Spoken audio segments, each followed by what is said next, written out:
प्रतीयते त्रिधामात्रात्मिका स्थिता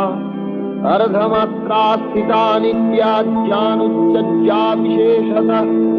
तमेव सा तं सावित्री तं देवी जननी परा तयैव धर्यते सर्वं तयैतत्सृज्यते जगत् तयैतत्पल्लते देवी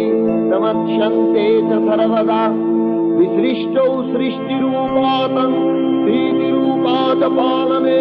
तथा संहृतिरूपान्ते जगतो स जगन्मये महाविद्या महामाया महामेधा महास्मृति महामहा च भवती महादेवी महासुरी प्रकृतिस्तञ्च सर्वस्व गुणत्रय विभाविनी